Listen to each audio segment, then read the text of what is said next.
तो what is the second lesson from here, that कि हमको संग करना चाहिए इस अटैचमेंट टू सर्विस, सेवा से अटैचमेंट होना चाहिए।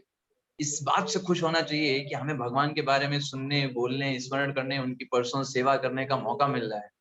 ये नहीं कि कौन हम किस पोस्ट पर हैं, किस जगह पर हैं, ये मैटर नहीं करता हमारे लिए, और उसके लिए हमें परेशान भी नहीं होना चाहिए। जैसे भगवान राम के जीवन से देखिए, भगवान राम को एक दिन पहले बताया गया कि भाई आप युवराज हैं इस अयोध्या के। भगवान ने कहा ठीक है, नो प्रॉब्लम, सेवा की भावना के साथ कि हम इन सारे लोगों की सेवा करेंगे, अच्छे से राजा बनेंगे, युवराज बनकर के सेवा करेंगे। उनको छत्र दे दिया गया, बहुत आभूषण पहना दिए गए, उससे कोई अटैचमेंट नहीं। अटैचमेंट किससे है? सेवा करने की भावना से, कि मेरे पिता ने बोला है मुझे सेवा करना है। फिर उनको अगले दिन बोल दिया गया कि आपको 14 वर्ष वनवास है और आपको कुछ नहीं, सिंपल एक वस्त्र में जाना है, और वही वस्त्र आपको जूट आपको जटा बनानी होगी बबूल के वृक्ष के गोंद से, और पूरा एकदम मुनियों की तरह कुछ नहीं साथ में ले जाना है, और आपको ऐसे करके 14 वर्ष वनवास में बिताना। भगवान राम के बताए चेहरे पर एक सिकन भी नहीं आई कि अरे कल को मेरे राजा बना दिया, आज तो मुझसे निकाल दिया। भगवान राम के लिए वो बिल्कुल भी मैटर नहीं करता है। उनके लिए मैटर क्या करता है? सीनियर्स ने आज जो आदेश दिए हैं उनको पालन करना, सेवा करना। भगवान राम के लिए कोई मैटर नहीं करता। तो ये उनकी लेसन देखिए, उन्होंने तुरंत ही इसको छोड़ दिया। तो जब भी हमको कोई पोस्ट या प्रिविलेज मिलता है, या हमको कुछ दिया गया है कि हाँ भाई आप इन लोगों को देखिए, है ना, इन लोगों को अच्छे से ट्रेनिंग दीजिए, है ना, या फिर लोगों की मदद करिए, या कोई पोस्ट पोजीशन दिया जाता है ना, हमको लीडर बना दिया गया है कि भाई आप इनको सेवा करें। तो लीडर या नेता का मतलब ये नहीं होता है कि हाँ मैं राजा बन गया, अब मैं जो बोलूंगा बाकी सब लोग करेंगे। जो ऐसा सोचते हैं वो लोग सबसे डिग्रेडेड सोच वाले लोग होते हैं। ऐसे लोग सिर्फ शोषण करेंगे उन लोगों का जो उनके अंडर में रहेंगे। लेकिन जब कोई व्यक्ति ये सोचता है कि ये मेरे लिए सेवा है, मैं तो सबसे तुच्छ हूँ, मुझे तो ये सेवा दिया गया है, इसके माध्यम से मेरा प्यूरिफिकेशन होगा, मैं भगवान की कुछ सेवा कर पाऊंगा, ये तो मेरे ऊपर सेवा है, उस सेवा की भावना से रखेगा तो कभी भी वो गलत यूज नहीं करेगा। प्रिविलेजेस या विशेष सुविधाएं जो हमको प्राप्त होती हैं वो सेवा के लिए होती है, एंजॉयमेंट के लिए। भगवान राम ने कभी भी राज्य को एंजॉयमेंट की तरीके से नहीं देखा कि मैं राजा बन जाऊंगा। तुलसीदास जी तो ये लिखते हैं, ना ही राम राज्य के भूखे। भगवान राम के हृदय में एक थोड़ी भी भावना भी नहीं था कि मैं राजा बन जाऊं, सब मैं स्वामी बन जाऊंगा। हाँ, कोई भावना नहीं। सिंपल पिताजी के आदेशों से कार्य, जो वो बोलेंगे वो करना है। राज्य बोलेंगे तो राज्य, वन में बोलेंगे तो वन में, no problem with that. That is the second lesson, कि हमें जो भी चीज मिलती है एंजॉयमेंट की बात नहीं होनी चाहिए। अगर आपको खुश रहना है तो, अगर दुखी रहना है तो ये सोचो हाँ अच्छा लगेगा, ये मिल जाएगा खुश हो जाएंगे, वो मिल जाएगा तो खुश हो जाएंगे। दुनिया में कुछ भी मिल जाएगा, खुश खुश कभी नहीं हो सकता, क्योंकि इस दुनिया में खुश है नहीं, खुशी है नहीं। जो हमको लगता है कि हम खुश हैं वो भ्रम में है। भगवान ने भगवत गीता में बोला है आज शाश्वत दुखालय।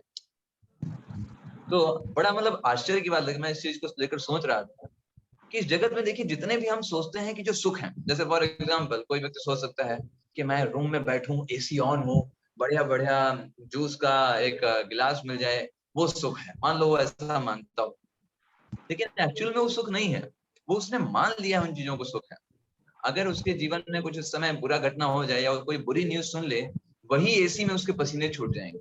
वही जूस का वो जो गिलास है वो उसके लिए जहर जैसा होगा, वो पी नहीं पाएगा। अगर कुछ बुरी चीजों को सुन लेता है, कुछ अप्रिय घटना को सुन लेता है जो परिवार के किसी सदस्य के साथ होगी, वही एसी में उसके पसीने छूट। तो चीजें कोई हमको सुख प्रदान नहीं करती। इन चीजों में जो वास्तविक सुखी हमको प्रदान करती है, जो खुशी प्रदान करती है, वो भगवान के प्रति की गई निस्वार्थ सेवा, जिसमें हमारा कोई क्रेडिट ना हो, हम किसी प्रकार से कोई क्रेडिट ना लेना चाहते, वो चीज हमको जो है भगवान के नियर एंड डियर बनाती है। That is a very important lesson we can learn from here. Now the third lesson, तीसरी शिक्षा हम क्या सीख सकते हैं? भगवान राम ने कितने सालों तक वन में वास किया? How many years? 14 साल। 14 वर्ष। 14 वर्षों में भगवान ने क्या क्या किया बताइए? अनेकों ऋषि मुनि से मिले, और हाँ गुड। और जो उनके राक्षसों का वध किया। हाँ प्रभु जी राक्षसों का भी वध किया। यस, भगवान राम ने अनेक राक्षसों का वध किया। तो भगवान राम एक्टिविटी से हमको साधु सिखाते हैं संतों को भय मुक्त किया। हाँ करेक्ट, साधु संतों से मिले, कई सारे राक्षसों को वध किया। भगवान राम अपनी इस लीला से हमको सिखाते हैं कि हमारे भी जीवन का उद्देश्य है अपने हृदय के अंदर जो राक्षस हैं उनको खत्म करना। काम, क्रोध, मद, लोभ, मोह, मत्सर, ये 6 प्रकार के जो राक्षस हैं ये हमारे हृदय में निवास करते हैं, हमेशा जो है हमको गलत मार्ग में प्रेरित करते रहता है। तो हमें क्या करना है फिर? इस प्रकार भगवान राम ने अनेक राक्षसों का वध किया, ऐसे ही हमको भी भगवान के नाम उच्चारण से हरे कृष्णा कृष्णा कृष्णा हरे हरे, हरे राम हरे राम राम राम राम हरे हरे। भगवान के नाम उच्चारण से कलयुग में और कोई चीज प्रभावशाली नहीं। कितना भी आप कुछ भी कर लो, आप अगर भगवान के नाम के प्रति आसक्त नहीं है, आप किसी भी चीजों से बच नहीं सकते।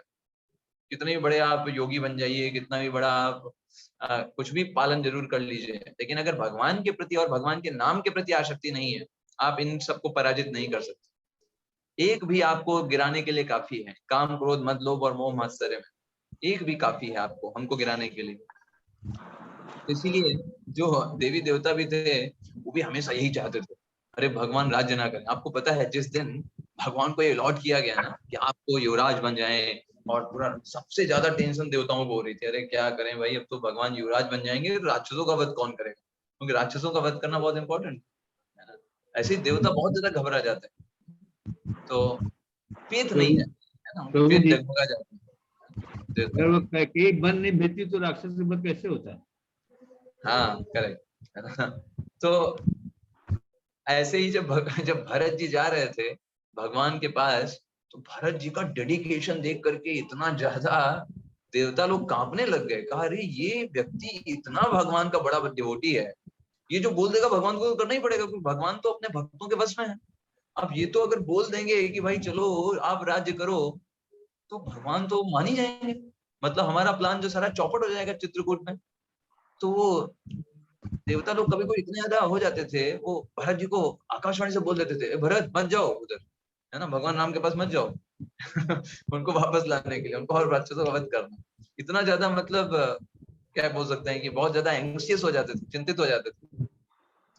तो भगवान राम इस तरीके से अनेक राक्षसों का उन्होंने वध किया। एक बार भगवान राम जा रहे थे और एक ऋषि से पूछा उन्होंने, जानते थे भगवान सिर्फ उसके लिए, भगवान ने कहा ये जो इतना बड़ा पहाड़ देख रहे हैं ये सब किसका है, ये कैसे बना? तो ऋषि मुनि कहते हैं भगवान आप तो सब कुछ जानते ही हो, ये जो पहाड़ बना हुआ है ये आपके भक्तों की हड्डियों का पहाड़ है। आपका जो भजन करते थे, आपके ध्यान में जो रहते थे, रावण ने ऐसे ऐसे जो भक्त थे उनको खत्म करके, उनको मार करके उनकी हड्डियों का ये पहाड़ बना दिया है। जब भगवान राम इस तरीके से सुनते हैं तो उनके तुरंत आंखों से आंसू निकलने लगते हैं, और तुरंत ही उस समय प्रतिज्ञा करते हैं, भुज उठाए पन की, इस पूरे पूरे पृथ्वी को राक्षसों से विहीन कर देंगे। भगवान उस समय प्रतिज्ञा करते हैं कि एक भी निश्चरहीन करो महि भुज उठाए पन कीन। यस, निश्चरहीन कर देंगे। Thank you sir. तो इस तरीके से बोलते हैं निश्चरहीन करो, पूरी पृथ्वी को एक भी राक्षस रहेगा नहीं यहाँ पर जो मेरे डिवोटीज को या किसी प्रकार से परेशान करे। That is third lesson we can learn, कि हमें अपने हृदय के जो काम, क्रोध, मद, लोभ, मोह, मत्सर हैं इनको खत्म करना। हंसी आती है इस बात को कि लोग चिंता करते हैं बड़ी बड़ी बातों को, कि क्या होगा, कोरोना हो जाएगा तो क्या होगा, ये हो जाएगा तो क्या होगा, पाकिस्तान में हो जाएगा, चाइना में हो जाएगा। जिन चीजों पे हमारा कोई कंट्रोल नहीं है, उन चीजों को परिवर्तित करने पर या उनके ऊपर 10 घंटा बातें करने में हम बहुत मजा आता है, उनके ऊपर चर्चा करने में। लेकिन जिन चीजों को हम बदलाव कर सकते हैं उनके ऊपर कोई ध्यान ही नहीं। हम जिनमें बदलाव कर सकते हैं अपने एटीट्यूड में, काम, क्रोध, मद, लोभ, इन सबको खत्म करने पे हम अगर थोड़ा ध्यान पूर्वक भगवान के बारे में सुनेंगे, भगवान के बारे में उनका नाम जप करेंगे, भक्तों का संग करेंगे, मंदिर जाएंगे, ये सब बहुत जल्दी खत्म हो जाएंगे, पता भी नहीं चलेगा कब चले गए, इच्छा ही खत्म हो जाएगी, क्योंकि आपको हायर टेस्ट मिलेगा। ये इतना आसान नहीं है इन सब चीजों को इनको त्यागना, लेकिन कब? जब आप भगवान के प्रति टेस्ट को डेवलप कर लेते हो, भगवान के बारे में सुनने में अच्छा लगने लग जाए, भगवान के बारे में पढ़ने में आसक्ति डेवलप हो जाए, भक्तों का संग करने में आसक्ति डेवलप हो जाए। काम, क्रोध, लोभ ये क्या है? बहुत छोटी छोटी चीजें, लेकिन ये क्यों अभी हमारे सामने राक्षस जैसे बन करके खड़े हैं, क्योंकि भगवान राम नहीं है उनके साथ। तो ये छोटी छोटी चीजें भी हमारे सामने एक बड़े राक्षस की तरह बने और हमें लगेगा अरे इनके तो पूरी बस में, कुछ भी कर लूंगा, इनको तो पराजित नहीं कर सकता, इनके सामने सरेंडर, दैट्स लाइक दैट। लेकिन हम जब भगवान की शरण जाएंगे, इट्स वेरी इजी। चौथा लेसन जो हम रामायण से सीख सकते हैं, और वो चौथा लेसन है राम या फिर आराम। आप डिसाइड करो कि आपको क्या चूज करना है। अब देखिए, जो अयोध्यावासी थे, जब भगवान श्री राम जा रहे हैं वनवास में, 14 वर्ष का वनवास मिल गया उनको, भगवान राम जाते जाते भी जा रहे हैं, लेकिन फिर भी जो वहां के निवासी हैं वो लोग नहीं छोड़ रहे हैं, कह रहे हम भी जाएंगे 14 वर्ष वनवास। अगर भगवान राम जा रहे हैं, जहां भगवान राम है वहीं अयोध्या है, वहीं प्रजा रहेगी। सारी जो लेडीज थी उन्होंने अपने पतियों को बोल दिया, आप लोग जाओ, यहाँ क्या कर रहे हो, जाओ भगवान राम के साथ, कोई जरूरत नहीं यहाँ पर, है ना, जहाँ भगवान राम नहीं आप लोग जाइए। और सारे अयोध्यावासी भगवान राम लक्ष्मण सीता जी के रथ के पीछे दौड़ रहे हैं, कोई घोड़े को पकड़ रहा है, कोई कुछ कर रहा है, और वो छोड़ ही नहीं रहे हैं। मतलब भगवान राम की प्रसन्नता के लिए उन्होंने अपना सारा कंफर्ट, सारा आराम, वो सोच सकते थे अरे भगवान राम को मिला है, हमें क्या करना है, हम तो अपने घर में आराम करें, है ना, कोई दिक्कत नहीं, यहाँ पे भोग करते रहें। लेकिन उन्होंने नहीं, तो राम चाहिए या आराम चाहिए। भगवान की सेवा करने के लिए, भगवान का संग करने के लिए अगर कष्ट भी मिल रहा है, उसे हर्षता पूर्वक स्वीकार करना चाहिए। जिस प्रकार क्षत्रियों को बोला जाता है ना, जैसे जब कोई, आपने सुना होगा, जब क्षत्रियों को मोटिवेट किया जाता है तो बोला जाता है अरे जो लोग बॉर्डर पे रहते हैं और उनकी मृत्यु हो जाती है दूसरे लोगों को, दूसरे जो विदेशी लोग हैं या फिर जो लोग असुर लोग हैं उनके द्वारा, तो ऐसे मृत्यु भी कैसी है, वो बहुत ही बड़ी, उसको सराहा गया है सारे शास्त्रों में, वेदों में, कि अगर कोई ऐसा क्षत्रिय मरता भी है, मतलब उसको कष्ट हुआ, उसने शरीर भी छोड़ा, लेकिन वो कितना उसको माना जाता है। हाँ, राइट। ऐसे ही भगवान की सेवा में भी अगर हमको कष्ट मिलते हैं तो हमें हर्षित होना चाहिए। अरे I am very fortunate person, अरे इतने सारे कष्ट आ रहे हैं लेकिन फिर भी हमको भगवान की सेवा करने का मौका मिल रहा है, I am very very fortunate. और उस फॉर्चुनेट को मान करके हमें भगवान की सेवा के लिए ध्यान देना चाहिए। ये नहीं कि मैं आराम कर लूं, नींद आ रही, आज मन नहीं है, मन के पीछे नहीं चलना। भगवान के लिए कष्ट भी होता है, स्वीकार करेंगे, भगवान की तरफ बढ़ेंगे, एक कदम बढ़ाएंगे भगवान की तरफ, ये भावना होनी चाहिए। तो वो चाहते थे पूरा अच्छे से उनका संग करना, उनको एक पल के लिए भी छोड़ना नहीं चाहते थे। That is the first Ram या आराम। That is fourth lesson we can learn from here. अभी अगला लेसन हम सीखते हैं यहाँ से कि आध्यात्मिक जीवन में सतर्कता बहुत जरूरी है। That is fifth lesson. चौथा लेसन हमने क्या सीखा, राम या फिर आराम। राम। पांचवा लेसन हमको मिलता है आध्यात्मिक जीवन में सतर्कता बहुत जरूरी है। सावधानी हटी दुर्घटना घटी। कहाँ लिखा रहता है ये, आपने पढ़ा होगा, कहाँ पढ़ा है? रोड पे लिखा होता है प्रभु जी। हाँ, रोड पे लिखा होता है, बस के लिखा पीछे, होता है, बस के पीछे या ट्रक के पीछे ऐसे लिखा होता है, लिखा होता है। स्कूल बस ये के बहुत पीछे अच्छा भी समझने लिखा का है। विषय है। हर एक चीज में सावधानी की जरूरत है। स्पिरिचुअल लाइफ में भी अगर आप बहुत ज्यादा रिलैक्स, बहुत ज्यादा आलस हो गए, आलसी हो गए, आज नहीं करेंगे, आज मन नहीं है, हर दिन तो कर ही रहे हैं, ये सबसे काम नहीं चलेगा। You have to be dedicated all the time, enthusiastic। जैसे यहाँ पर लेसन को सीखने को मिलता है, सतर्कता बहुत जरूरी है।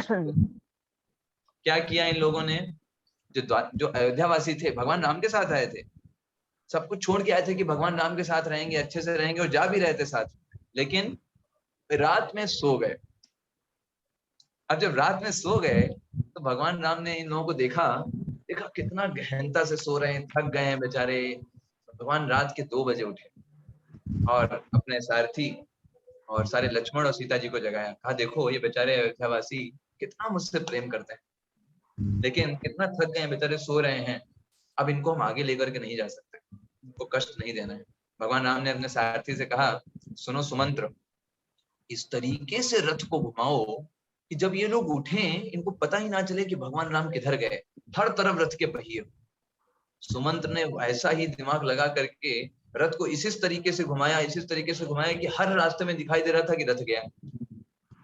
अब ये लोग सारे लोग सो रहे थे, बिल्कुल आराम से सो रहे थे, अगर कोई एक व्यक्ति भी जग रहा होता तो सबको जगा दिया होता कि भगवान राम जा रहे हैं, और भगवान राम नहीं जा पाए, लेकिन सब लोग सो रहे थे।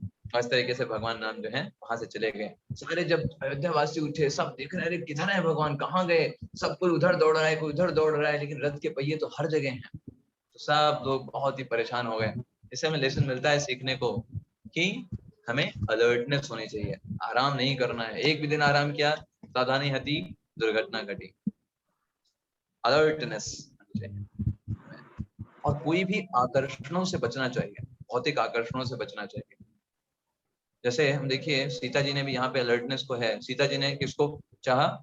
हिरण को चाहा। भगवान राम उनके साथ थे, लेकिन उन्होंने कहा नहीं, हमको चाहिए हिरण। अब हिरण अगर जैसे ही चाहा और उसकी चाह रखी, करेक्ट। तो ऐसे ही हम भी आध्यात्मिक जीवन में हैं, लेकिन हमको सतर्क होना चाहिए कि हमारी इच्छाएं भौतिक ना हो, क्योंकि जहां भौतिक इच्छाएं आएंगी, हम भगवान की सेवा से अपने आप को दूर कर लेंगे। हम चाहेंगे और पैसा चाहिए, हमको और बड़ा व्यक्ति बनना है इस संसार में, सब लोग आए और हमसे कहें, हमसे पैसे मांगे, हम सबको दान करें, हम राजा बन जाएं। ये असुर मेंटालिटी, बचना चाहिए। असली राजा भगवान श्री कृष्ण है, हम सब उनके दास हैं। उन्होंने जिस परिस्थिति में हमको रखा है उसमें संतुष्ट होकर भगवान की सेवा कैसे उस अवस्था में कर सकते हैं, ये ध्यान देना चाहिए, और अपना 100% देना चाहिए भगवान की सेवा करने, ये धारणा होनी चाहिए। तो ये बहुत इंपॉर्टेंट लेसन हम देखते हैं, जो अलर्टनेस के बारे में हम रामचरितमानस से सीखते हैं। That is our lesson, 5th lesson we can learn, alertness in spiritual life. Otherwise अगर हम अलर्ट नहीं रहेंगे, हम कहेंगे ठीक है अभी छोड़ दो, आज जब करने का मन नहीं है, आज क्लास करने का मन नहीं है, धीरे धीरे देखेंगे आपका टेस्ट जो है वो चला जाएगा। और मैं सच आपको बताऊं, भक्ति में टेस्ट लाना it is very very difficult and is very very rare. बहुत डिफिकल्ट भी है, सबके हृदय में नहीं होता, और बहुत रेयर भी है। तो हमें किसी भी हालत में, चाहे मन करे या ना करे, हमें भगवान की भक्ति में कभी भी आलस नहीं करना चाहिए। नाम जब प्रायोरिटी देना है, पहले नाम जब, फिर बाकी के सारे काम। ऐसे प्रायोरिटी जब हम देंगे भगवान को अपने जीवन में, भगवान भी हमको प्रायोरिटी देंगे। From that. छठा लेसन हम सीख सकते हैं रामचरितमानस से, रामायण से, वो ये है, कभी कभी जो साधु लोग होते हैं या सैंटली पर्सन्स होते हैं।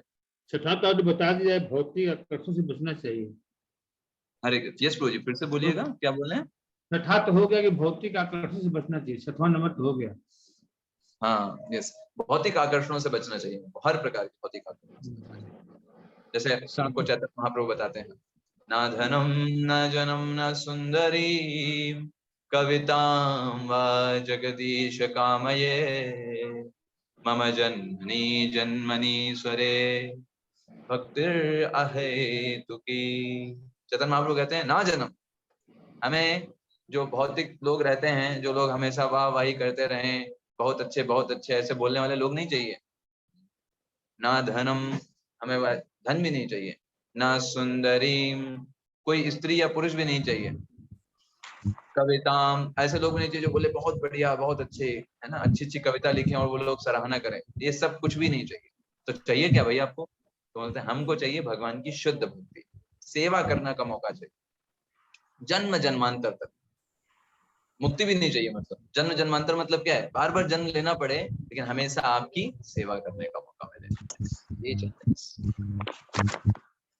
Now the next lesson we can learn, that is 6th lesson. साधु लोग या सैंटली पर्सन कभी कभी हम पर क्रोधित हो सकते हैं, कभी कभी किसी पर क्रोध कर सकते हैं।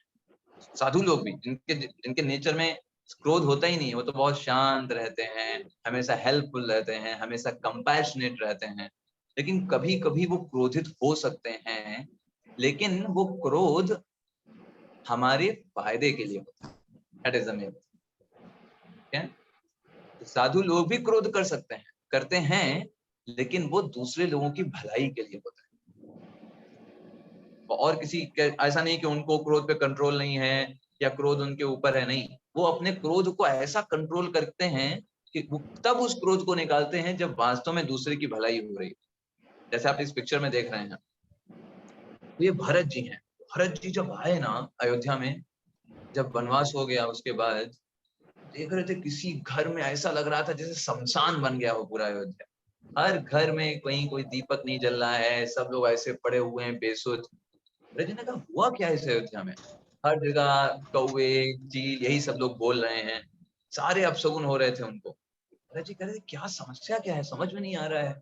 सपने भी भरत जी को बहुत बुरे बुरे आ रहे थे। जैसे ही वो महल में प्रवेश करते हैं, कैकेयी और मंथरा बहुत खुश होकर के आरती की थाल लेकर के आ जाती है। अरे भरत बेटा आओ, देखो तुम्हारे लिए हमने कितना सब कुछ तुम्हारे लिए व्यवस्था कर दिया है ना।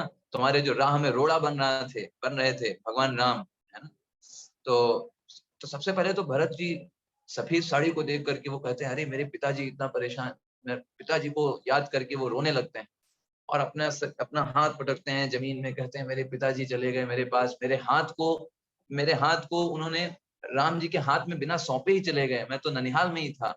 ये सोच करके रोने लगते हैं। लेकिन उसके बाद जब सुनते हैं कि भगवान राम को वनवास दे दिया गया, तब तो ये भूल ही जाते हैं कि पिताजी नहीं रहे। उसके कष्ट को वो सब भूल करके सारा पेन उनका इसी पे आ जाता है।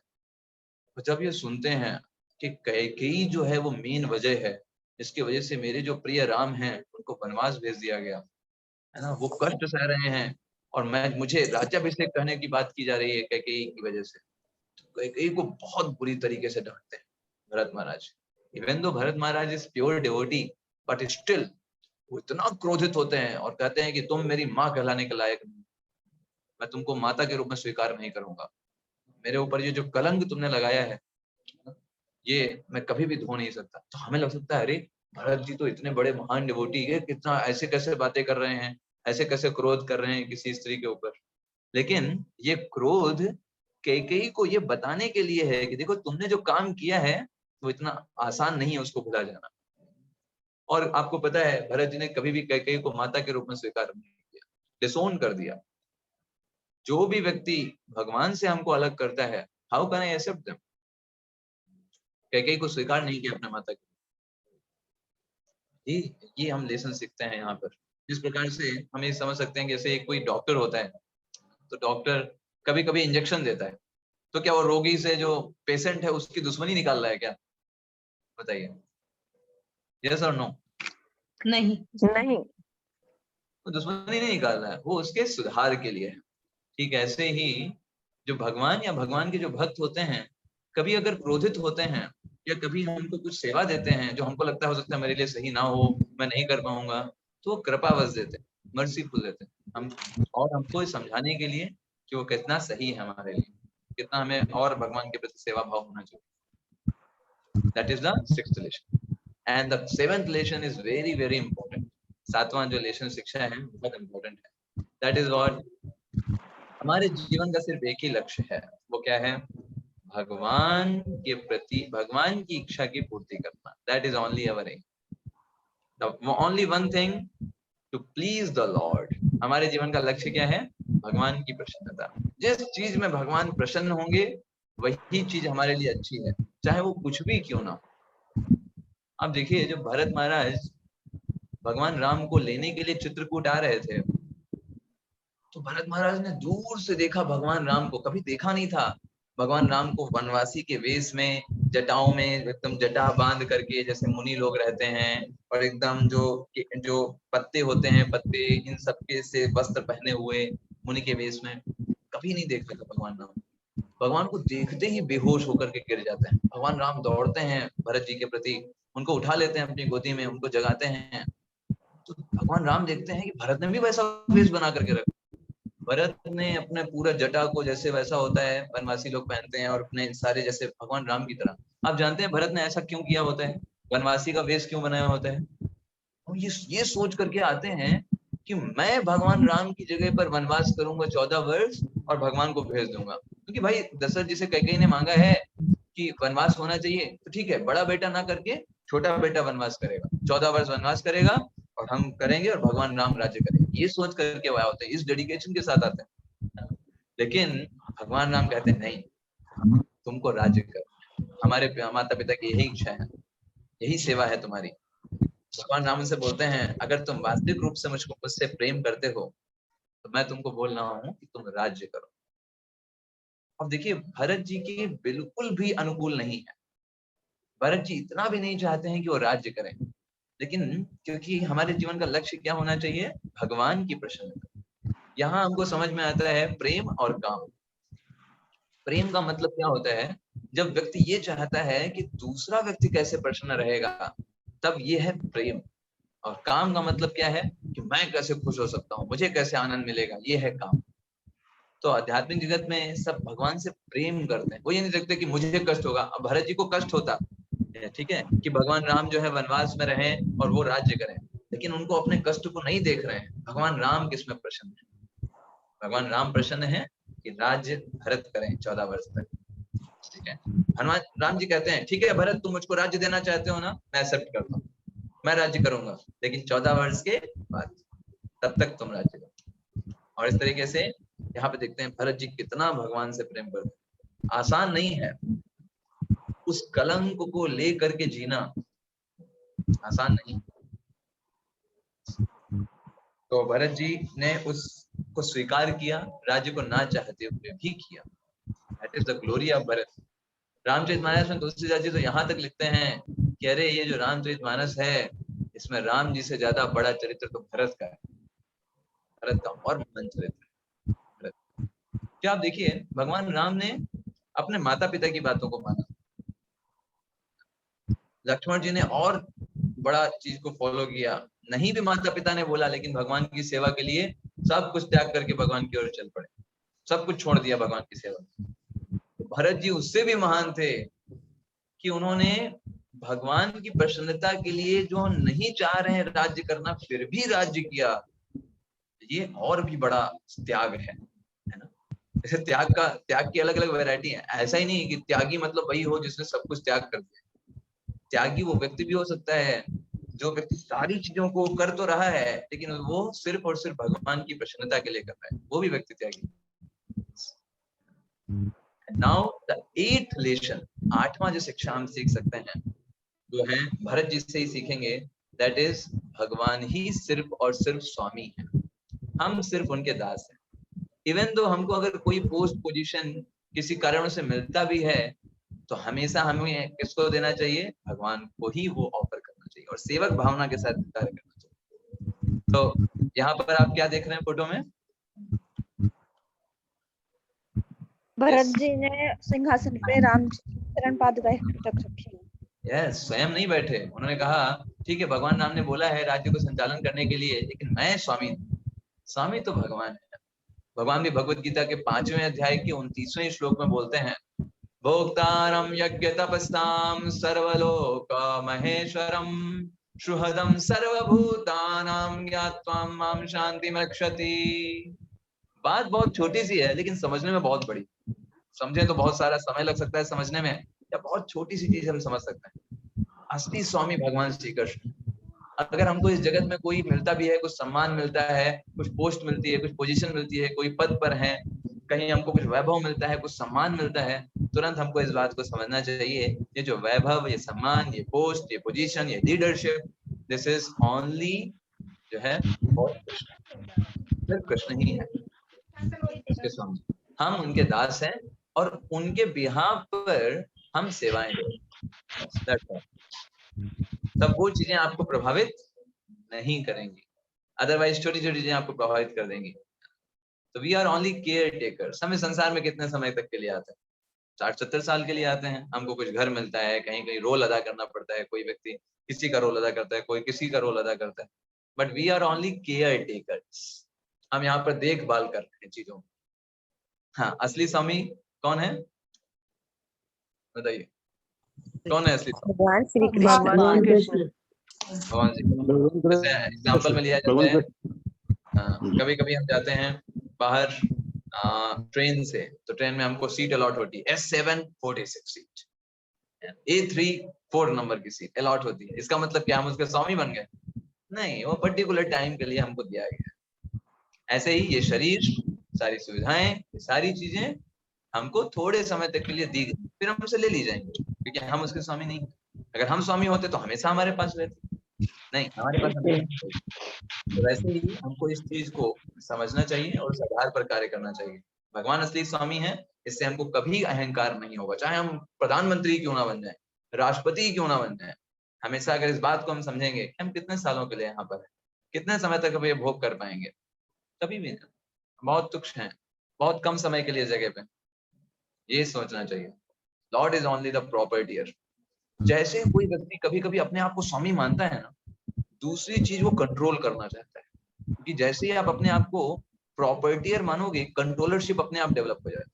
आप ये सोचोगे कि मैं इस चीज का मालिक हूँ, मतलब क्या है, आप सोचोगे कि आपके हिसाब से वो काम करना चाहिए, ठीक है। और जैसे ही आप ये सोचोगे ये चीज मेरे अनुसार कार्य करे, तो आपके अंदर एंजॉयरशिप मेंटालिटी डेवलप हो जाएगी, मैं भोग करूंगा, यस, ऐसा करके आपके अंदर मेंटालिटी डेवलप हो जाएगी। That is very very dangerous. ये तीनों चीजें अपने आप एक साथ आती, जहां आपने स्वामी माना अपने आप को, तुरंत आपके अंदर उस अपने आप को उस चीज का आप कंट्रोलर मानने लग जाओगे। आप चाहोगे मेरे अनुसार काम करना चाहिए, मेरे बच्चे हैं, मैं जो बोलूंगा वो करेंगे, कंट्रोलरशिप। और फिर कंट्रोलरशिप से एंजॉयरशिप, एंजॉयरशिप मेंटालिटी कि मैं शोषण करूंगा, मैं भोग करूंगा, मैं स्वामी हूं। इस तरीके की तीनों चीजें एक साथ आ जाती, काम क्रोध लोभ प्रकट हो जाते हैं इस प्रकार से। दैट इज अवर, हम सीख सकते हैं, that is our 8th lesson we can learn from. Controllership के बाद क्या बोले आप? उसके बाद कंट्रोलरशिप क्या के आता है? बाद एंजॉयरशिप। जी एंजॉयरशिप दैट इज कि मुझे आनंद भोगना है। यही कारण है ना हम इस भौतिक जगत में आए हैं। पहला क्या था कि जैसे हम अपने को स्वामी मानेंगे, जैसे तो हम फिर किसी चीज को अपने आप को प्रॉपर्टियर, कंट्रोलरशिप एंड एंजॉयरशिप, जैसे जैसे प्रॉपर्टी, आप किसी को कंट्रोलरशिप, स्वामी मानते हैं, उसको कंट्रोल करना चाहते हैं, फिर उसका शोषण करना चाहते हैं, ठीक है। लेकिन आप अगर कंट्रोलर ही नहीं मानने, अपने आप को प्रॉपर्टियर ही नहीं मानने, भाई मैं तो सेवक हूँ। मान लीजिए आपको कोई पोस्ट दे दिया गया, आपको प्रधानमंत्री पोस्ट दे दिया गया, मुख्यमंत्री का पोस्ट दे दिया गया, आप अपने आप को वो नहीं मान रहे हो, भाई मैं सेवक हूँ जनता का, है ना, मैं, मुझे सेवा मिली है जनता की करने की। आप बताओ आप कैसे कंट्रोल करोगे और कैसे एंजॉय करने के बारे में सोचोगे? You can not enjoy that thing. आप एंजॉय तभी करने का प्रयास करोगे जब आप उसको अब स्वामी मानते हो कि मैं, मेरा है, तब आप उसको भोग करने की इच्छा रखते हो। जब आप सब कुछ कृष्ण का है, सारी चीजें तो भगवान कृष्ण की ही हैं, हम कितने समय तक के लिए हैं, हमारे ऊपर क्या है, तो कभी भी हमारा तो कोई एग्जिस्टेंस का कोई मतलब नहीं है, तो भगवान के दास है। ये भावना आपको हमेशा अच्छे से। 9th लेसन, नवा लेसन हम देखेंगे भगवान राम के पास टाइम से, वो ये है कि महानता का ढोंग कोई भी कर सकता है। महानता का ढोंग करना कोई बड़ी बात नहीं। महानता का ढोंग कोई भी कर सकता है। That is the 9th lesson. यहाँ पे हम सूर्पनखा का एग्जांपल देखते हैं। सूर्पनखा इतना सुंदर स्त्री बनकर के आती है राम और लक्ष्मण के समक्ष, ढोंग करती है एक्चुअली। लेकिन जब वहां पे लक्ष्मण से भगवान बोल देते हैं इसके काट डालो, इसका नाक कान, राक्षसी है, तुरंत ही उसका असली स्वरूप जो है वो प्रकट हो जाता है। तो ऐसे ही महानता का ढोंग करना तो बड़ा आसान है ना। कई आप देखें, कई लोग बड़े बड़े बन जाते हैं, बड़ी बड़ी दाढ़ी कर लेंगे, बड़ा बड़ा वो कर लेंगे, हम बहुत बड़े साधु हैं, बहुत बड़े संत हैं, हम बहुत बड़े डिवोटी हैं। ढोंग करना तो बहुत आसान, लेकिन वो ढोंग जब खुलता है, वो कैसे पता चलेगा कि ये व्यक्ति ढोंग कर रहा है या वास्तविक वो व्यक्ति जो है डेडिकेटेड है, भगवान का भक्त है। जब विपरीत परिस्थितियां उसके जीवन में आती हैं, तब वो व्यक्ति क्या करता है। तो हम कितने बड़े भगवान के भक्त हैं ये कब पता चलेगा? जब जीवन में विपरीत परिस्थितियां आएंगी। अच्छी परिस्थिति चल रही है तो कोई भी व्यक्ति मंदिर चला जाता है, भगवान पर चढ़ाएगा प्रसाद 51 रुपए, 100 रुपए, या फिर बहुत बड़े बड़े दान भी दे देंगे खुश होकर के, है ना। बट जब विपरीत परिस्थितियां आती हैं, तब क्या भगवान के ऊपर फेथ आपकी रहती है? क्या आप फिर भी उस समय सोचते हो कि भगवान ने जो किया वो अच्छा किया? अगर हाँ, तो इसका मतलब आप भगवान के भक्त हो। अदरवाइज हम अगर वैसा नहीं कर पा रहे हैं, इसका मतलब अभी भी हमारी प्रैक्टिस में कमी है। क्योंकि अभी भी हम अपने आप को सोच रहे हैं कि मेरे पास ज्यादा दिमाग है भगवान से, मैं जब भगवान को बताऊंगा कि ये काम मेरे जीवन में करना चाहिए तब अच्छा होगा। भगवान ने गलत किया क्योंकि भगवान के पास दिमाग नहीं है ना, हमारे पास ज्यादा दिमाग। तो इसका मतलब फेथ हमारी भगवान पर अभी भी। तो ग्रेटनेस का दिखावा करना बहुत आसान है, लेकिन जब जीवन में विपरीत परिस्थितियां आएंगी तब वो दिखावा जो है वो खत्म हो जाता है। तो हमें समझ में आ जाएगा actually we are not devotee, still we are asuras in the garb of Vaishnavas. Yes, we can learn from. तो इसलिए तुलसीदास जी लिखते भी हैं, धीरज धर्म मित्र अरु नारी आपत काल परखिए चारी। इन 4 चीजों को परखना चाहिए आपत्ति काल के समय। धीरज, धर्म, मित्र और नारी, 4 चीजों को हम परख सकते हैं कि भाई ये हमारे पास है कि नहीं है। ये कब पता चलेगा? जब आपत्ति काल आएगी। जब सब कुछ अच्छा अच्छा होगा तो साथ में है, तो बड़ी बात नहीं, तो हमेशा बहुत सारे लोग साथ हैं। बट ये 4 चीजें ये वास्तव में हमारी हैं कि नहीं, या हमारे पास है कि नहीं, जब आपत्ति काल आए तब परखना चाहिए।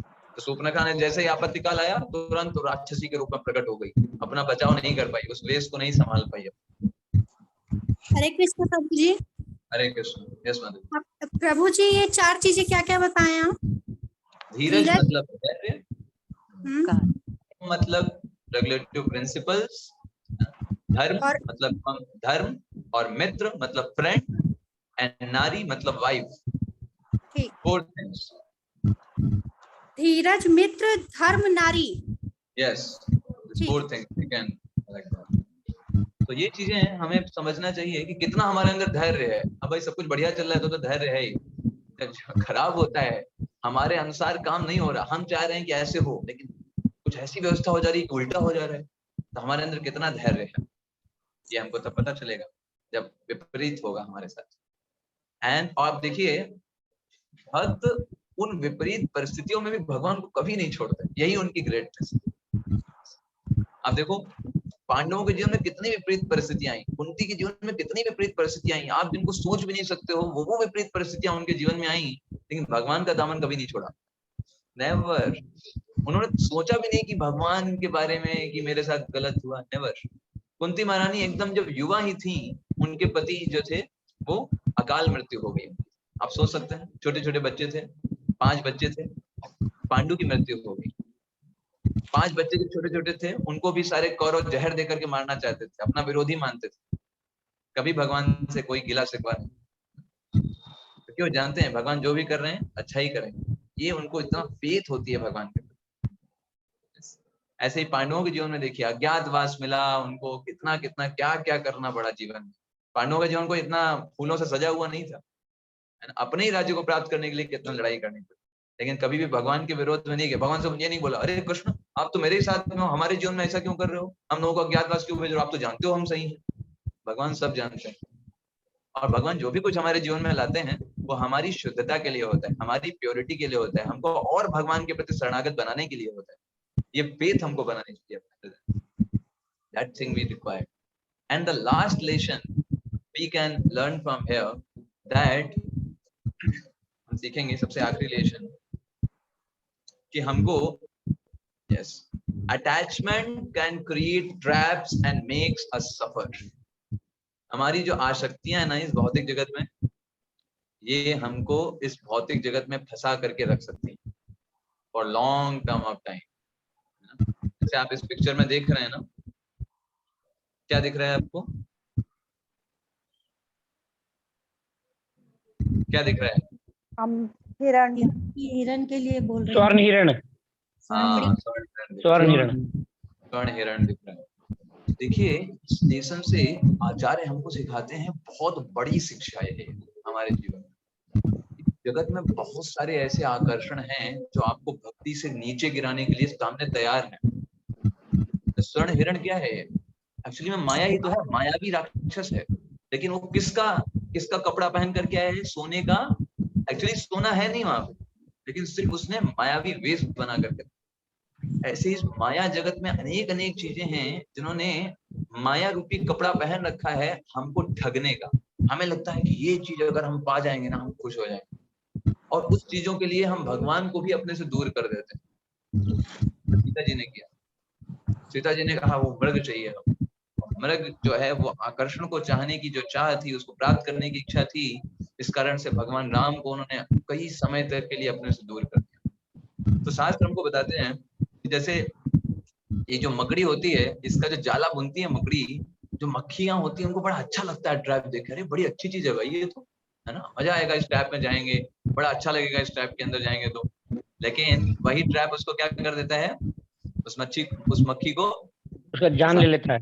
हाँ, जान ले लेता है। ऐसे ही आप इस देखिए सो कॉल्ड माया जगत में खूब एडवर्टाइजमेंट आते हैं, ये करो वो करो, और हमको एडवर्टाइजमेंट दिखाए जाते हैं, देखो कितना सुखमयी जीवन है, सब हीरो हीरोइन है, कितने अच्छे से सब एंजॉय कर रहे हैं। Actually this is a trap है।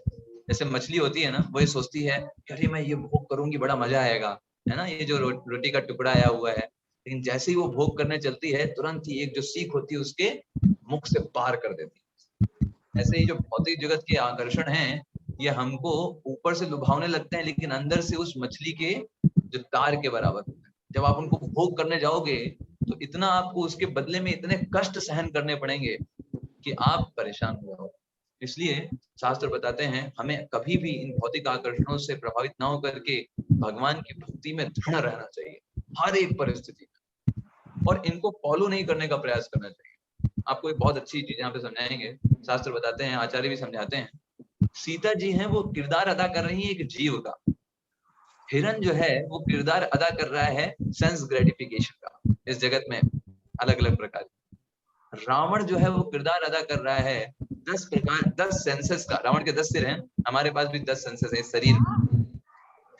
और लंका जो है वो इस पूरा माया जगत या लंका जो है वो मटेरियल वर्ल्ड है। अब आप समझिएगा, एक जीव मतलब सीता जी जब ये डिजायर करता है कि मुझे एंजॉय करना है, मतलब हिरण को प्राप्त करना है, समझिएगा, रिलेट कर रहे हैं। एक जीव जब ये सोचता है कि मुझे भोग करना है, एंजॉय करना है, तब रावण रूपी 10 सेंसेस, मतलब ये जो 10 इंद्रियों से बना शरीर से निर्मित वो सेंसेस जो हैं उसको पकड़ लेते हैं और माया रूपी जगत मतलब लंका में लेकर के चले जाते हैं। इसका मतलब जब जीव है जो आध्यात्मिक जगत में है, जब वो भगवान से अलग भोग करना चाहता है, यही उसकी इच्छा उसको ये शरीर दिलवाती है जो जिसमें 10 प्रकार के सेंसेस हैं और उसको इस भौतिक जगत में लेकर के आती है। तो अगर यही इच्छा को हम कन्वर्ट कर दें, अभी हमारी इच्छा है कि हमें सेंस ग्रेटिफिकेशन ना करके भगवान की सेवा में अपने मन को लगाना है, अपनी चेतना को लगाना है, तो यही काम उल्टा हो जाएगा। यही सारी चीजें हमको भगवान की तरफ आध्यात्मिक जगत में लेकर के चलते हैं। यद गत्वा न निवर्तन्ते तद धामम परमम। भगवान का धाम कैसा है, एक बार जाने पर हम वापस इस जगत में नहीं आते। तो इस पास टाइम से हम यहाँ पे एक बहुत बड़ी चीज सीखने को मिलती है। आल्दो भगवान राम चले गए थे, मान लेते हैं कि भाई लक्ष्मण जी भी चले गए थे, लेकिन लक्ष्मण जी ने जो लक्ष्मण रेखा बनाई थी उसको सीता जी को क्रॉस नहीं करना था। ऐसे ही जो लक्ष्मण रेखा जो बनाई गई, लक्ष्मण जी एक्चुअली गुरु का किरदार निभा रहे हैं। तो हमें गुरु या फिर वैष्णव जन हमको कुछ सिखाते हैं कि भाई ये काम आपको नहीं करने हैं। ऐसे कौन कौन सा नियम हम सीखते हैं? 4 नियम हमको पता है। व्यभिचार नहीं करना, किसी भी प्रकार का पर स्त्री या पर पुरुष का संग ना करना। दूसरा, किसी भी प्रकार से मांस भक्षण ना करना। तीसरा, किसी भी प्रकार का जुआ ना खेलना, और किसी भी प्रकार का नशा ना करना। ये मतलब ठीक ऐसा ही है जैसे कोई व्यक्ति स्पिरिचुअल सुसाइड करना चाहे, उसके लिए ये सारी चीजें। तो गुरु वैष्णव हमको सिखाते हैं किसी भी अवस्था में इन चारों चीजों से बचना। तो लेकिन जब कोई व्यक्ति इन चारों चीजों की जो बाउंड्री लाइन उसको लांघ जाता है ना, तब वो असली सिन करता है। जब तक वो बाउंड्री के अंदर है, इन 4 चीजों को नहीं कर रहा है, तब तक वो सेफ है। इवन रावण जैसा पावरफुल एनिमी भी उसका कुछ नहीं कर सकता। रावण लांघने का प्रयास करता था, आग निकल, वो नहीं कर पाता। लेकिन जब सीता जी से उसने बोला, एक्चुअली सीता जी की जो वीकनेस थी उसका उसने फायदा उठाया। ऐसे ही हमारे अंदर भी कई सारी वीकनेसेस हैं। सीता जी की वीकनेस क्या थी? सीता जी की वीकनेस थी कि वो जो बूढ़े लोग होते हैं उन लोगों की सेवा करने की इच्छा होती है। ये अच्छी चीज है, बूढ़े लोगों की सेवा करने की इच्छा, लेकिन हमें इस बात को हमेशा याद रखना चाहिए कि वो इच्छा की जो लिमिट है वो पार नहीं होनी चाहिए। सीता जी ने क्या किया, उस इच्छा को ज्यादा ही एक्सपैंड कर दिया और उसको उस लक्ष्मण रेखा के भी पार करके चली गई। वो उनको नहीं करना चाहिए था, उनको रेगुलेटिव प्रिंसिपल के अंदर रह करके कार्य करना चाहिए, और इस कारण से वो ट्रैप में फंस गए। तो अगर हमें भगवान की सेवा करनी है और अच्छे से अपने लाइफ को डेडिकेट करना है, तो हर समय हर परिस्थिति में हमें इन 4 नियमों का पालन करके फिर भगवान की सेवा, भगवान के नामों का जप करना चाहिए। तब ये बहुत इफेक्टिव होगा और बहुत हमें भगवान के प्रति एक सही दृष्टिकोण को विकसित करेगा, भगवान की सेवा के प्रति सही दृष्टिकोण को विकसित करेगा। That is very powerful lesson we can learn. So हमने तो कुछ थोड़ा बहुत चर्चा किया यहाँ पर 1.5 hour. तो अभी हम आपके कोई प्रश्न है उसके बाद हम थोड़ा सा कीर्तन करें. अगर किसी को क्वेश्चन है तो आप पूछ सकते हैं. प्रभु जी अभी जो आपने बताया ना, हरे कृष्ण। हाँ, आप हैंड रेस एक एक करके करेंगे तो फिर हम एक एक करके पूछ सकते हैं. हरवंश सिंह प्रभु जी आप पूछिए पहले, बाकी लोग हैंड रेस कर सकते हैं. हरे कृष्ण प्रभु जी। हरे कृष्ण. कैकेयी जी रामचंद्र के वन नहीं भेजी तो रावण का वध कैसे होता? क्या क्या प्रभु जी फिर से बोलिएगा. अगर कैकेयी जी हाँ रामचंद्र जी को वन नहीं भेजती तो रावण का वध कैसे होता? ओके. हाँ, तो कोई ऐसी बात नहीं है. भगवान है, भगवान के पास अनेक प्लान रहता है. ऐसा नहीं है कि अगर कैकेयी नहीं भेजती तो और कोई प्लान नहीं रहा. अनेक प्लान थे. अगर वो नहीं भेजते तो कुछ और बनाया जाता, कुछ और होता. प्लान दूसरा प्लान होता. Plan B. प्लान ए नहीं हुआ तो plan B. Thank you. Hare Krishna. Hare Krishna Prabhu ji. Hare Krishna. Yes Gaurav Mishra. कह रहे हैं कि मैं वाराणसी स्कॉन जा रहा हूँ तो मैं क्लास लीव कर सकता हूँ? Yes yes you can leave. You can leave. Hare Krishna Prabhu ji. Hare Krishna. Yes Shalini माता जी. हरे कृष्णा प्रभु जी। हरे कृष्ण. यस माता जी. प्रभु जी यदि सीता जी ने लक्ष्मण रेखा को लांघा नहीं होता तो वो तो रामचंद्र जी तो प्रभु थे, वो तो सारी लीला खुद जानते थे अब क्या होना है. यदि उन्होंने ऐसा स्टेप नहीं उठाया होता तो बड़े बड़े जो राक्षस थे रावण, मेघनाथ, कुंभकर्ण, इन सब का अंत नहीं हो सकता था और धरती पर से अत्याचार नहीं जाता. तो हम यहाँ पर इस बात पे चर्चा की वो अपने लेसन के लिए सीखा. हमने लेसन उससे क्या सीखा? सीता जी ने जो किया वो तो जाहिर सी बात है जगत जननी है, उनको कोई छू भी नहीं सकता और रावण कभी छू भी नहीं पाया. वो तो सिर्फ छाया सीता थी. तो मेन चीज क्या है कि हम वो हमारे लेसन के लिए है कि हमें भी कभी भी जो हमें वैष्णव या इंस्ट्रक्शंस देते हैं उनको कभी भी लांघना नहीं चाहिए. जी वो हमारी जहाँ हमारी अच्छाई होती है वो हमें वही रास्ता दिखाते हैं. बिल्कुल सही. और हमें उसी रास्ते पे चलना चाहिए. बिल्कुल सही. बिल्कुल सही. बहुत बढ़िया. यस. हरे कृष्ण. सीमा बंसल माता जी. प्रभु जी हरे कृष्णा. प्रभु जी हरे कृष्ण. हरे कृष्ण. प्रभु जी आपने ये बताया था कि कौशल्या के उससे ही क्यों राम जी ने जन्म लिया. राजा दशरथ ने वो खीर सबको दी थी. करेक्ट.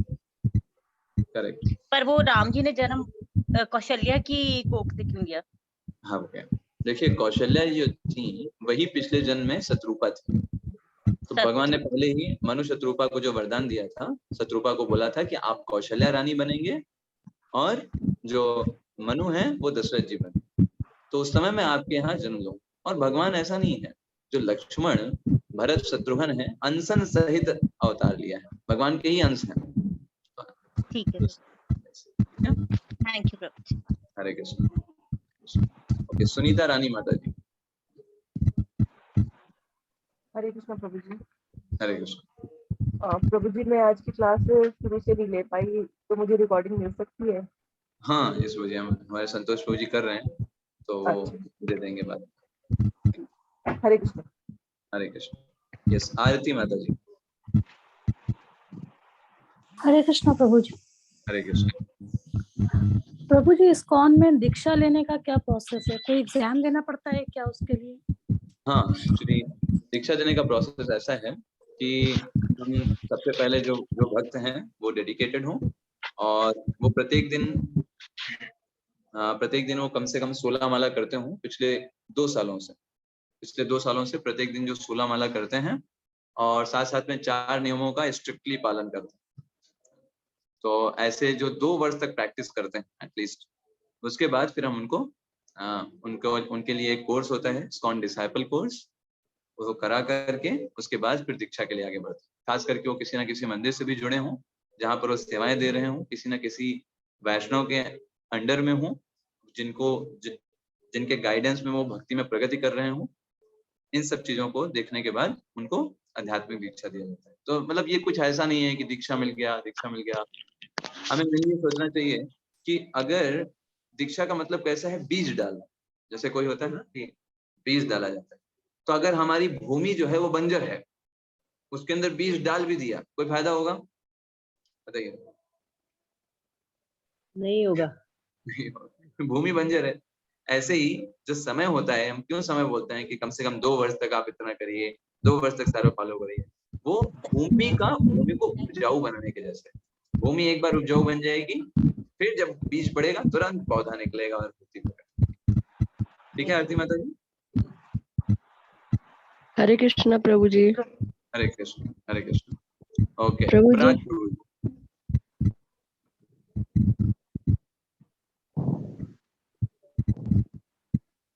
हरे कृष्णा जी, हरे कृष्णा, हरे राम। हरे कृष्ण। मेरी आवाज आ रही है साहब आपको? हाँ, यस।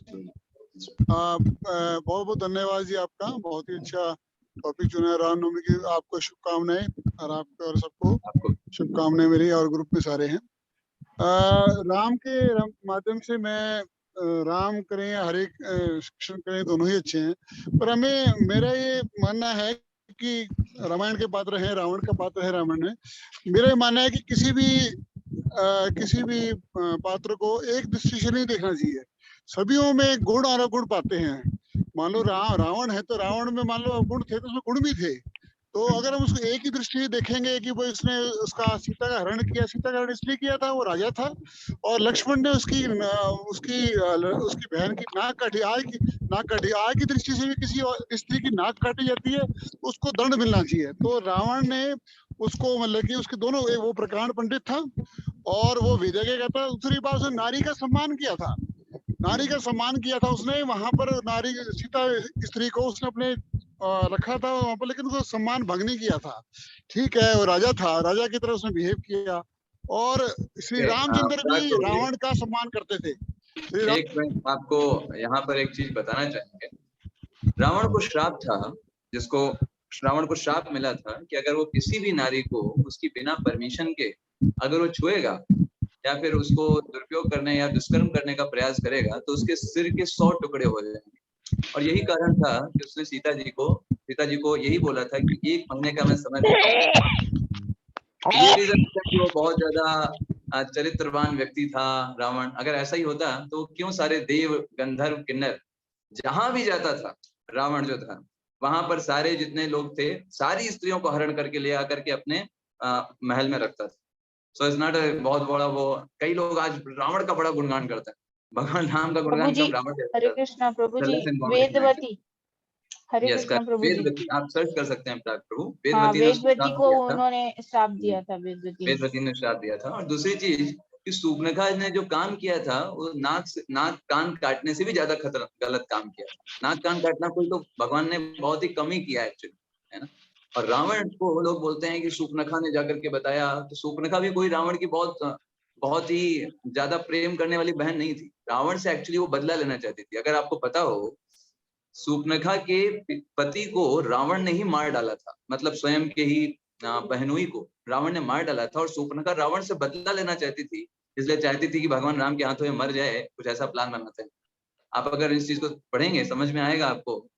और रावण को जब वो शूर्पणखा बताने गई कि खरदूषण को मार डाला, तो रावण को उतना फर्क नहीं पड़ा।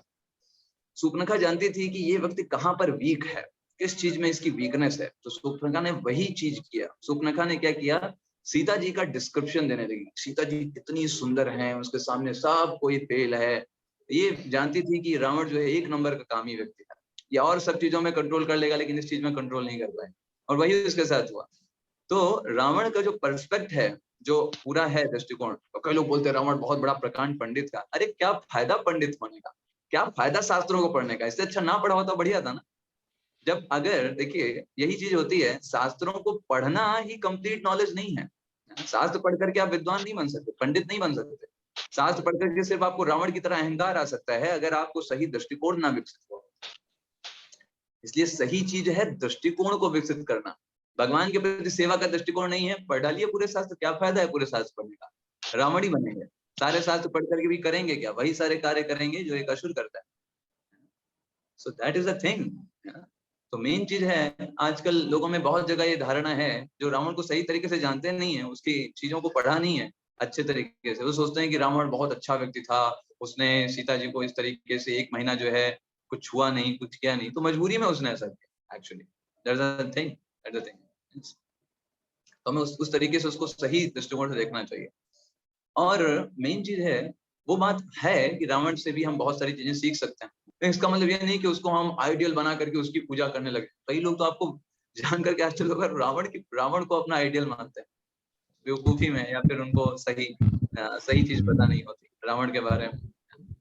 कलयुग का प्रभाव है प्रभु जी। हाँ, कलयुग का प्रभाव है। आप देखिए, लोग बोलते हैं रावण कितना अच्छा था, उसने ये लिखा, वो किया, शिव जी का बहुत बड़ा उपासक था, बट साथ साथ में आप ये देखो कि इवन वो स्वयं ही शिव जी को ही बाद में जो है परेशान करना चाहता था। जब एक बार बोला, पार्वती जी ने शिव जी से बोला, अरे आपका डिवोटी है, देखो भाई भगवान राम उसको मारने जा रहे हैं, बचाने जाइए। भगवान जी ने कहा, अरे ऐसे प्रभु जी, रामचंद्र जी ने खुद रावण का सम्मान करता था। उसने राम को बाद में बोला था कि लक्ष्मण जा ज्ञान लेके आ, तो ज्ञानी था, उसे ज्ञान का सम्मान करता था। राम खुद सम्मान करते थे, आपने पढ़ा है। और वो गया था तो उसे ज्ञान का सम्मान। मेरे कहने का मतलब है, हर आदमी में गुण और गुण दोनों होते हैं, उन दोनों को देखना चाहिए, एक दिशा से नहीं देखना चाहिए। हाँ जी, दैट इज एग्री, उसको हम मानते हैं, उसको दोनों को देखना चाहिए, दोनों दृष्टिकोण को हमें देखना चाहिए, लेकिन उसको आइडियल बना करके, जिसको असुर योनि में डाला गया है, जिसमें असुरता हमको बताई गई है कि इससे हमको नहीं करना है, ये नहीं सीखना है ना, तो हमें उससे ये सीख नहीं लेनी चाहिए, हम गलत सीख नहीं लेनी चाहिए। मेन चीज है वो, जैसे रावण जो है, ये आपने बोला कि जो आपने ये चीज कही कि उसने सीता जी को 1 महीने तक कुछ किया नहीं, तो ये हमको सीख नहीं लेनी है कि ये इस तरीके का हमको व्यवहार नहीं करना है। सीख लेना है तो सही सीख लेना है। सही सीख क्या लेना है कि रावण ने ये गलत किया है ना। रावण को शास्त्रों का नॉलेज होने के बाद भी कुछ नहीं पता था, एक्चुअली वो कुछ भी नहीं जानता था शास्त्रों का। ऐसा जी, लक्ष्मण ने भी गलत किया, नाक काटी, उन्होंने भी एक वो अपराध किया है, उन्होंने भी गलत किया। लक्ष्मण जी ने कोई अपराध नहीं किया। उन्होंने भी आज की दृष्टि देखी है, किसी स्त्री की नाक काटना, उसके सौंदर्य को निखरना ठीक नहीं है, और वो भी राजा की बहन थी, वो भी गलत है, वो भी अपराध है, उसके अपराध की उनको मिलनी चाहिए थी। हाँ जी प्रभु जी, लेकिन वो रावण सीता जी को खाने जा रही थी, तो उन्होंने सीता को खाने जा रही थी। हाँ, करेक्ट, सीता जी को मारने जा रही थी वो, इसीलिए उन्होंने किया। मारना नहीं, सीता जी को बचाना परंतु था। फिर भी नाक काटना ठीक नहीं है, नाक काटना स्त्री का ठीक नहीं है। अपनी रक्षा के लिए, किसी को अपनी रक्षा के लिए अगर आप किसी को दंड देते हैं तो उसमें कोई भी बुरा नहीं है। जब सीता जी को खाने जा रही थी सूर्पनखा, वो सोच रही थी, अरे मैं क्यों नहीं मुझे भगवान राम पति के रूप में क्यों नहीं स्वीकार कर रहे हैं, इस सीता के कारण, क्योंकि भगवान ने बोला कि मैं तो एक पत्नी व्रत हूँ। तो उसने बोला, ये सीता अगर चली जाएगी, यही जड़ है, इस सीता को मैं खा जाती हूँ, और वो सीता को खाने चल देती। तब भगवान राम कहते हैं, अभी ये इसका अपराध जो है क्षमा योग्य नहीं है। अल्दो ये एक स्त्री है और इससे हमें नहीं देना चाहिए, लेकिन क्योंकि आपातकाल परिस्थिति है, और आपातकाल परिस्थिति में धर्म के नियमों को त्यागा जा सकता है। आपातकाल परिस्थिति में आप ही बताइए, आप ये देखोगे कोई व्यक्ति आपके घर पे अटैक कर दे, आप ये सोचोगे कि अरे ये व्यक्ति जो है, इसको हमें दंड नहीं देना चाहिए, पुलिस के पास जाना चाहिए। पहले आप अपनी जान बचाओगे, बाद में आप बाकी सारे नियम देखोगे। ठीक है, ऐसे ही आपातकाल परिस्थिति में सारे नियम जो है वो ताक पर रखे जा सकते हैं। फिर वहां पे आप नियम और पोथी पत्रा लेकर के बैठोगे, ये सही है, गलत है, दैट इज नॉट राइट। क्योंकि वो राजा की तभी से लड़ाई भी हुई, राजा ने फिर उन्होंने भी ठीक है, कोई भी हो, राजा की पत्नी हो, जो गलत कर रहा है वो गलत है, सही है वो सही है। और हरे कृष्णा प्रभु जी, हरे कृष्णा। विद्या देवी मैं बोल रही हूँ, मेरी भी तबीयत ठीक नहीं है प्रभु जी, मुझे ना रिकॉर्डिंग चाहिए थोड़ा, बराबर सुना नहीं, ठीक है। और प्रभु जी किसी से बहस मत करिए, जाने दीजिए, हम जो नहीं समझते हैं भगवान के बारे में, हाँ सही बात है, जाने दीजिए। अब उनको समझाना हम लोग के ऊपर नहीं है, ठीक है। हमें इन सब चीजों से निकल करके भगवान की भक्ति के लिए प्रेरित होना चाहिए। हमें भगवान की सेवा में कैसे कर सकते हैं, ओके, इसलिए इन सब चीजों में पढ़ने से कोई फायदा नहीं है। सिर्फ क्या है, थोड़े समय तक के लिए माइंड को अच्छा लगेगा, हाँ मैं बहुत ज्यादा बड़ी ज्ञान की बातें करता हूँ, बट एक्चुअली मेन चीज हम भूल जाते हैं कि हम यहाँ भगवान की सेवा के लिए, है ना। भगवान की सेवा हमारे जीवन का मेन उद्देश्य, दैट इज वीक, और हमें उसके लिए प्रयास करना चाहिए, इन सब चीजों से निकलना चाहिए। चलिए, बहुत बहुत धन्यवाद जी, धन्यवाद। हरे कृष्ण, धन्यवाद। चलिए हम कीर्तन करते हैं, जो हमारे जीवन का उद्देश्य है। प्रभु जी 3rd और 4th बता दीजिए। क्या 3rd और 4th क्या? भगवान के राम के जीवन से शिक्षा जो बताए थे ना, थर्ड एंड फोर्थ मैंने मिस कर दिया। थर्ड शिक्षा थी हमारी कि हमारे जीवन का उद्देश्य जो है, हमारे जो हृदय में जो काम, क्रोध, मोह, मत्सर ये भरा हुआ है, इसको खत्म करना हमारे जीवन का लक्ष्य होना चाहिए, जिनको हम खत्म कर सकते हैं, मतलब भाई प्रैक्टिकली उनके ऊपर हम प्रयास करके भगवान का नाम जप तक। That is third lesson. And fourth lesson was Ram या फिर आराम। मतलब हमें अगर भगवान की सेवा के लिए कुछ कष्ट सहन भी करने पड़ते हैं, कुछ तकलीफ भी होती हैं, उसको हमें बहुत हर्षता पूर्व सहन करना चाहिए। यस, क्योंकि अगर हम भगवान के लिए नहीं सुनेंगे तो फिर भगवान को मिस कर देंगे। तो इसमें अयोध्या वासियों का हमने लिया था एग्जाम्पल, कैसे अयोध्या वासियों ने अपने सारे आराम को छोड़कर भगवान राम के प्रति आगे बढ़े। That is a thing. Hare Krishna Prabhu ji. Prabhu ji एक चीज थी, वो आपने वो सीता जी का भौतिक जीव का किरदार जो बताया था ना, उसको फिर से एक बार थोड़ा सा एक्सप्लेन कर दीजिए प्लीज। फिर से बताइएगा माता जी। वो सीता जी जो भौतिक जीव का किरदार में थी और रावण के 10 सिर 10 सेंसेस थे और लंका भौतिक जगत, इसको एक बार और बता दीजिए, बहुत अच्छा था। ठीक है, तो सीता जी जो है वो एक किरदार अदा कर रही हैं एक जीवात्मा का। हम सभी जीवात्मा हैं। किरण जो है वो किरदार अदा करते हैं इन भौतिक आकर्षणों का। तो जब जीवात्मा इस भौतिक जगत में भोग करने की इच्छा रखती है, तभी उसको एक शरीर दे दिया जाता है, मतलब उसको रावण के अधीन कर दिया जाता है। रावण मतलब 10 सिर, मतलब 10 सेंसेस से बना हुआ शरीर दे दिया जाता है। तुमको भोग करना था ना, लो रावण के पास। तो अभी रावण मतलब ये 10 शरीर, हमको 10 सेंसेस से बना हुआ शरीर दे दिया जाता है और हमको लंका भेज दिया जाता है, मतलब इस मटेरियल वर्ल्ड में भेज दिया जाता है, भौतिक जगत।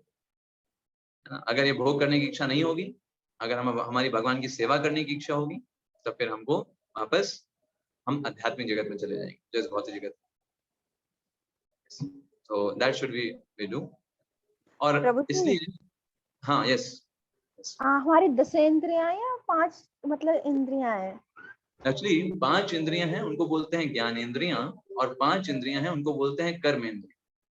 तो 5 ज्ञानेंद्रियों के माध्यम से हम ज्ञान लेते हैं, जैसे आंख, नाक, कान, जीभ और त्वचा, इससे हमको ज्ञान मिलता है। और कर्मेंद्रियों के द्वारा हम कोई कर्म करते हैं, जैसे जीभ जो है कर्मेंद्रिय भी है, हम बोल रहे हैं, ये कर्म कर। हाथ और पैर ये कर्मेंद्रियां हैं, इनसे हम कुछ काम करते हैं। तो ये कर्मेंद्रियां और ज्ञानेंद्रिय, ठीक है जी प्रभु जी, धन्यवाद। हरे कृष्ण। धन्यवाद प्रभु जी। क्वेश्चन ये था मेरा भगवत गीता से कि मैंने एक श्लोक में ये पढ़ा था, मे भी 3य अध्याय होगा, उसमें ये था कि हमारे पास 3 आवरण से वस्तुएं मतलब ढकी हुई हैं, जैसे कि भ्रूण गर्भाशय से दर्पण, धूल से दर्पण और धुएं से अग्नि। तो जिसमें जो मतलब भ्रूण है वो गर्भाशय से ढका है, तो वही वृक्षों के समान है कि वो मतलब चाहकर भी मतलब कुछ नहीं कर सकते। और जो अग्नि है वो धूल से ढकी है, वो मनुष्य के समान है। पर ये चीज समझ नहीं आई कि जो दर्पण है वो धूल से ढका है, तो वो पक्षियों के समान है, पशु के समान कैसे है? इसलिए वो चेतना को लेकर के है कि चेतना कितनी कितनी विकसित हो जाती है।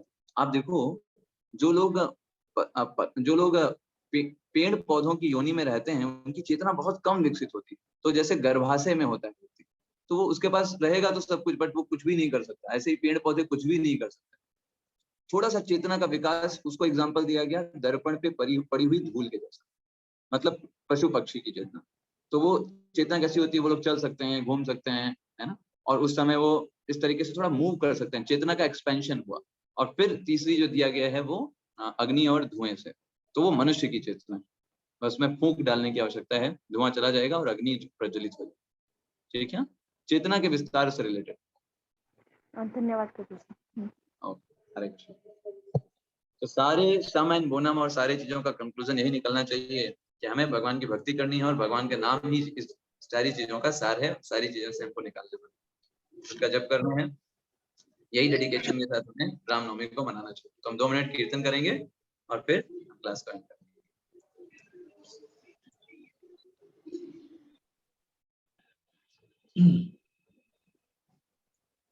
हरे कृष्णा कृष्णा कृष्णा हरे हरे, हरे Ram Rama Rama Hare Hare Krishna Krishna Krishna Krishna Hare Hare Hare Rama Rama Rama Hare Hare Hare Krishna Krishna Krishna Krishna Hare Hare Hare Rama Rama Rama Hare Hare Hare Krishna Krishna Krishna Hare Hare Hare Rama Rama Hare Hare Hare Krishna Krishna Krishna Hare Hare Hare Rama Rama Rama Hare Hare Hare Krishna Krishna Krishna Hare Hare Hare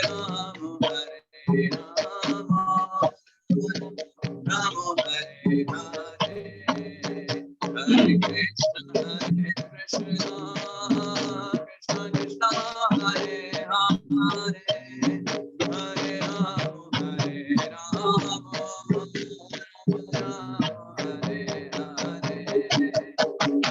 Krishna Krishna Krishna Krishna Hare Hare Hare Rama Hare Hare Krishna Krishna